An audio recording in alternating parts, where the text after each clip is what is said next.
Ladies and gentlemen, please welcome Shri Jyotiraditya M. Scindia, the Union Minister for Communications and Development of Northeast Region. He will share his vision for a rising Bharat in conversation with Nalin Mehta on the theme Aspirations Uninterrupted, Connecting a Billion Dreams.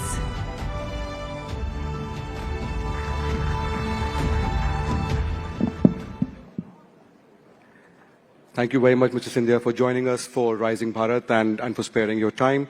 Let me start with a question that affects all of us with a mobile phone and a SIM card and WhatsApp. There is a guideline coming in force from tomorrow on SIM binding directions कि अगर आप WhatsApp को अपने computer पे खोल के देख रहे हैं तो और all of us using laptops, computers, phone तो उसमें कुछ घंटे के बाद वो बंद होगा and you have to do it again. So is that guideline, is there any chance of an extension on that, and is Meta going to comply?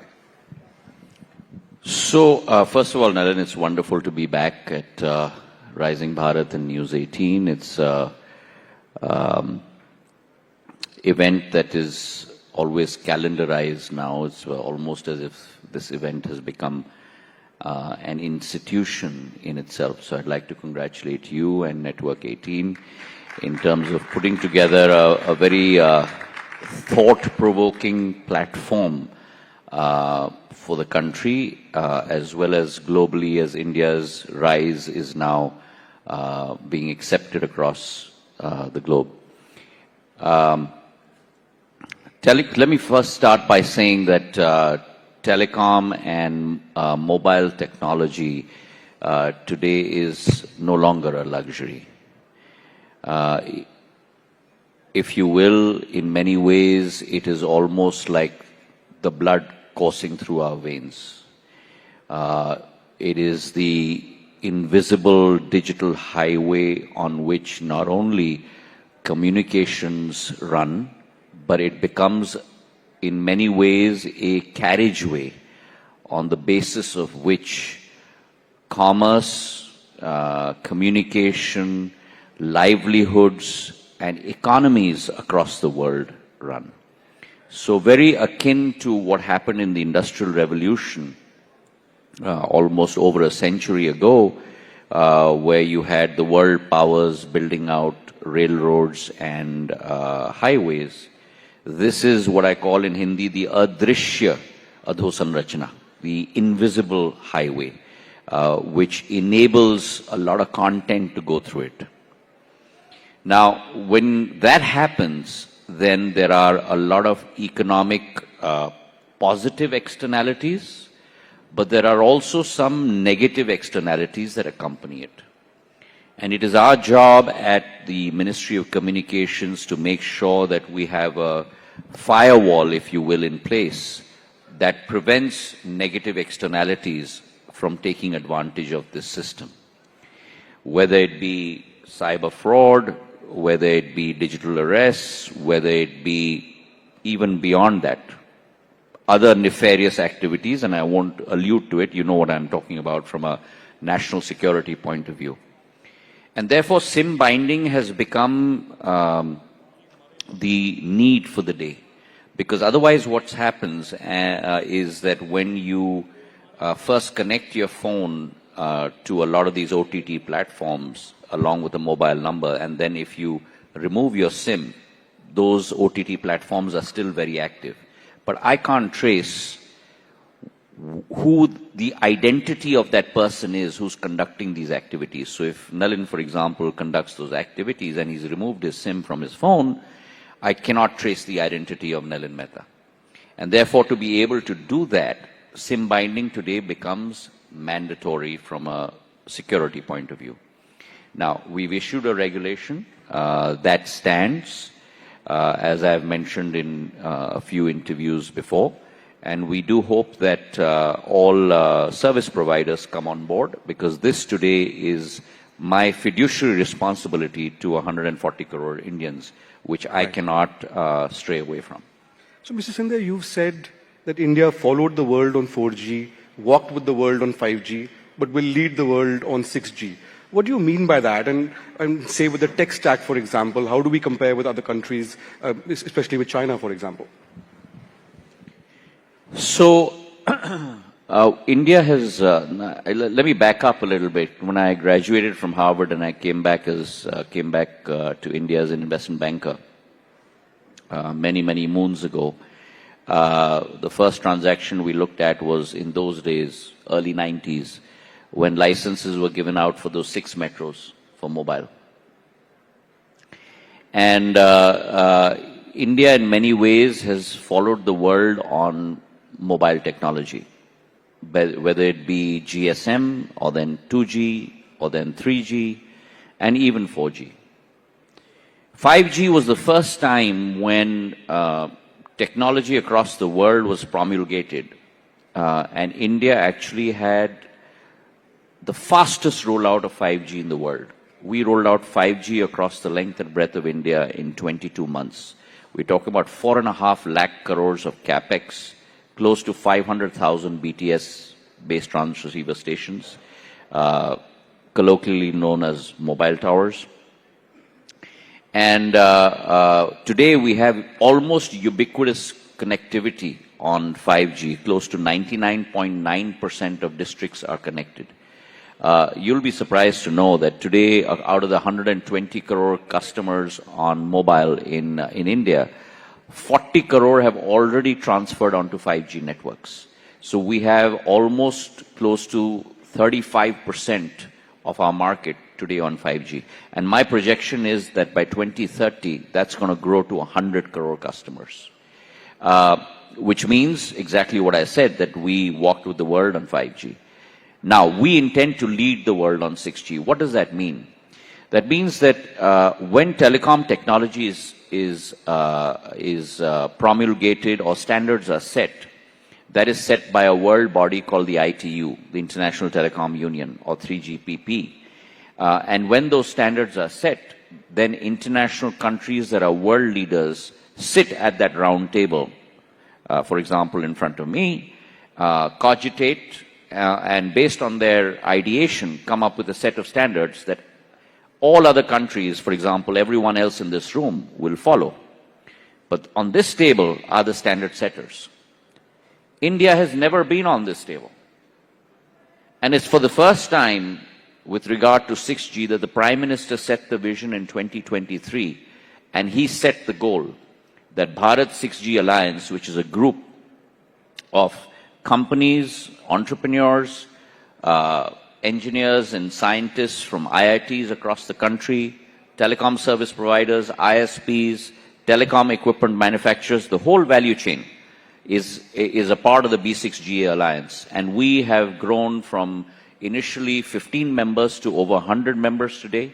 We have alliances with similar 6G platforms across 30 countries across the world, from UK to US to Brazil, to Africa, to all across the world. And so therefore we are working on a global alliance.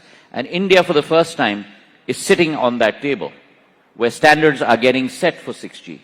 And for the first time, our proposal of ubiquitous connectivity to every single citizen across the globe as a paper has been admitted and accepted as part of the 6G standard setting protocol on that table. We propose to have contributed 10% of patents towards 6G. So India today is no longer following. India today is no longer walking. We're on that table, setting the standards along with other stakeholders for the world as 6G gets rolled out over the next 3 to 4 years, which is a huge transformation for India. Right. So, when do we expect SATCOM services to be in effect, like Starlink or OneWeb or GeoSAS? So, satellite connectivity is, if I may say, is mandatory. As communications minister, it is my job to ensure that every single citizen in my country has the full bouquet of services in front of him or her to choose from. And that means not only 4G, 5G technology, that means not only broadband, that means not only VSAT, that also means satellite, because satellite can go where no other technology can go. So where it is very difficult terrain, you cannot lay the OFC fiber, you cannot have backhaul, you can't have fiberization of towers. That's where satellite takes over. One. Two, God forbid, but in the case of natural calamities, when all other systems go down, satellite is the only system that stays up. And therefore, for me, it's mandatory that to have this technology in India. Now, we've given out 3 licenses, as you know, to OneWeb, to Jio, and to Starlink. All 3 companies have also been given a normative spectrum assignment to be able to show compliance with regard to all the security protocols that are required. All 3 companies are working on that today. Now that is on their table. As far as government is concerned, because spectrum is going to be given by assignment and not by auction, we have to come up with a spectrum price. TRAI has just reverted with their recommendations. DOT will synthesize those recommendations and come out with their decision on it. And then we will announce the spectrum pricing. When both of these happen, one responsibility on the side of the satellite operators and one responsibility on our side. When both of them converge, operations will start very soon thereafter. One of your cabinet colleagues, Mr. Vaishnav, yesterday spoke about how media companies should get a fair share from big tech companies for content. There's a similar demand on fair share in a very different way from the telecom companies for fair share from companies like OTT platforms like Netflix and so on. What's your view on this? So that's not something that's under my mandate or my ambit. This is something that has to be decided by MeitY. And I do not believe in either interfering or commenting on what is not my domain. In life, Nalin, I've been very clear, I'm very fixed in terms of what is my area of mandate and to be able to execute to the satisfaction of both my ecosystem constituents and the public of India to be able to get the best performance out of a system that's there. I do not believe in straying outside my domain. So on the telecom operators who are demanding a similar thing, right? That's something that MeitY has to decide on and not telecom. Right. So after the relief to Vodafone, there are demands from Bharti Airtel, for example, to seek parity. Are you considering any relief for them? And what is the status, sir, of the committee to review the dues for Vodafone? So we have, as you're aware, we have a 49% stake in Vodafone now. With the conversion of the AGR dues, which is close to about 38,000 crores. We have also followed the Supreme Court verdict and executed on that. And I think things look quite promising as far as Vodafone is concerned. But let me be very clear, we are an equity holder. Now, when you are an equity holder, that does not mean that you are in management. We are in management vis-a-vis BSNL, and I can speak to the strategy of BSNL and how we're changing things around and bringing that mothership around and making sure that she serves the people of India and she is a profitable enterprise. As far as Vodafone is concerned, we are a minority shareholder at 49%. We do not believe in increasing our stake beyond 49%. It is for the management of Vodafone now to be able to chart their course going forward. As far as other telcos are concerned, I've been very categorical on this. In the case of Vodafone, the decision was taken by the Supreme Court, and if there are other telcos that want to follow suit, they must follow the same route.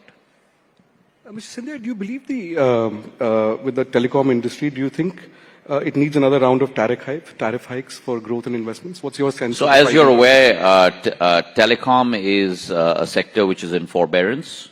Tariffs are not announced by us. It is for the 4 telcos to determine their strategy in terms of pricing. As you're aware, this is a very inelastic market in terms of pricing. We have this is a country where high volume is the key to growth, and it's for them to be able to chart that path. Suffice to say that India has shown the world how you can permeate technology right down to the grassroots level. When you have 120 crore telecom subscribers, 1.2 billion telecom subscribers, when internet subscribers go from 250 million 12 years ago to 1 billion today, when broadband subscribers, which is greater than 2 GB, go from 60 million to 1 billion today, that kind of exponential growth, you're looking at a CAGR of over 30-40% per year, also results for the consumer in a very steep decline in prices. So 11 and 12 years ago, voice used to cost 50 paise a minute. I can convert that into cents.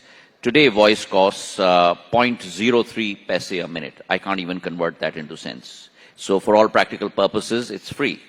Data 12 years ago used to cost 287 rupees a GB, which is roughly $3.2.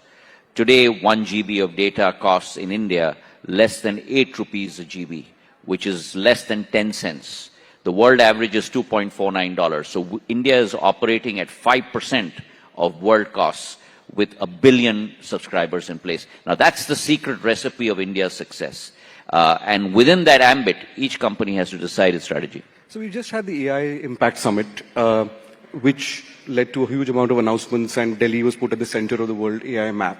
But we also had Congress stormtroopers attacking it, shirtless protests. What's your sense, as a former congressman, now in the BJP, what's your sense of how the Congress is approaching this right now? I think it's an unmitigated disaster. The Global AI Impact Summit was not a NDA program. It was not a BJP program.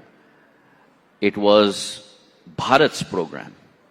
And you had delegates from 160 countries in the world. You have 26 heads of state visiting India. Because everyone realizes that India is the next growth potential for the world. From a human resource angle, from an innovation angle, from a capability angle. And on that platform, if you're going to exhibit the vacuousness of your Desh Bhakti, then good luck to you.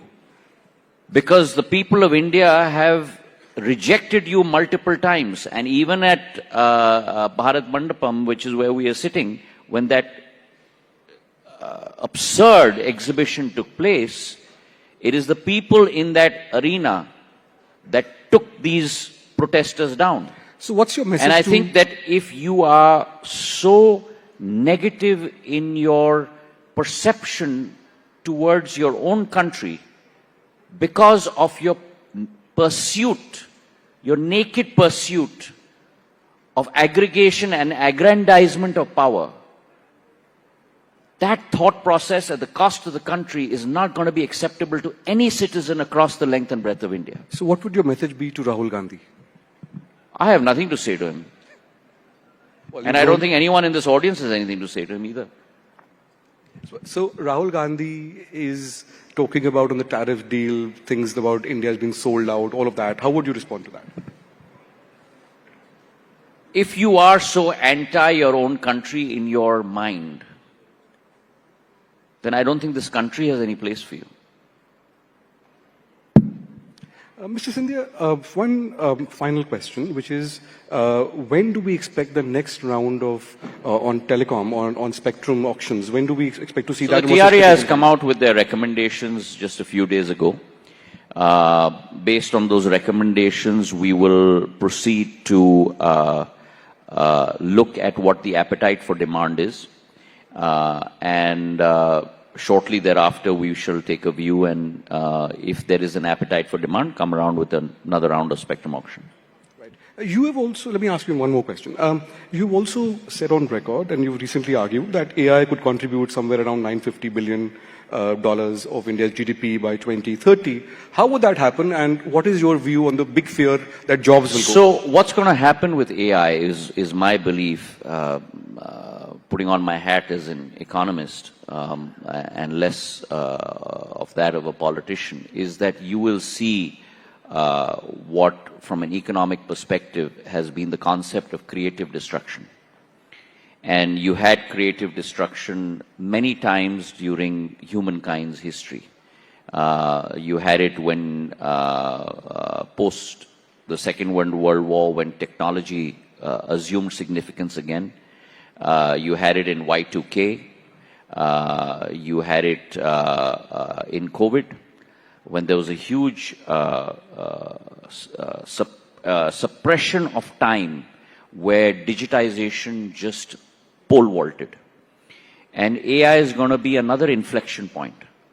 And unlike what a lot of skeptics say, I think is going to create more opportunities than extinguish them.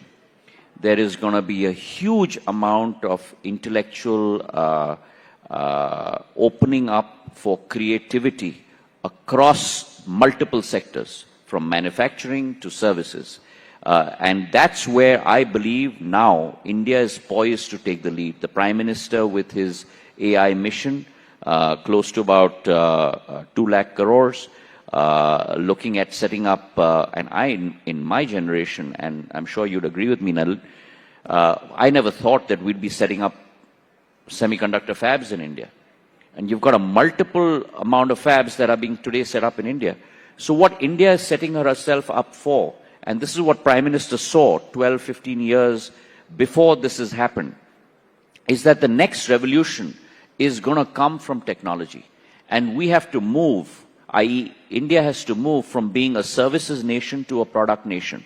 And that's only going to happen when the whole value chain of that ecosystem is going to be set up in India. So all the way from chips and semiconductors to LLM models, to making sure you productize on the telecom equipment side, which is why we've got our own India 4G stack now with BSNL. So India is positioning herself for this new revolution that is already on the anvil. And I believe that that is what is going to move us to the forefront. And India is going to become what she was almost 2,000 years ago, where she contributed 25% of the world's GDP. As an Indian citizen today, I have great confidence that by 2047, we will be leading the world on the stage in terms of contribution to GDP, an economic giant, and not only that, I believe that we will be a philosophical giant in terms of creating Vasudeva Kutumbakam and that prosperity for all notion for countries across the world. Right, Mr. Scindia, thanks very much for being so candid and forthright as always. Ladies and gentlemen, a big hand from the top of Jyotiradityya Scindia.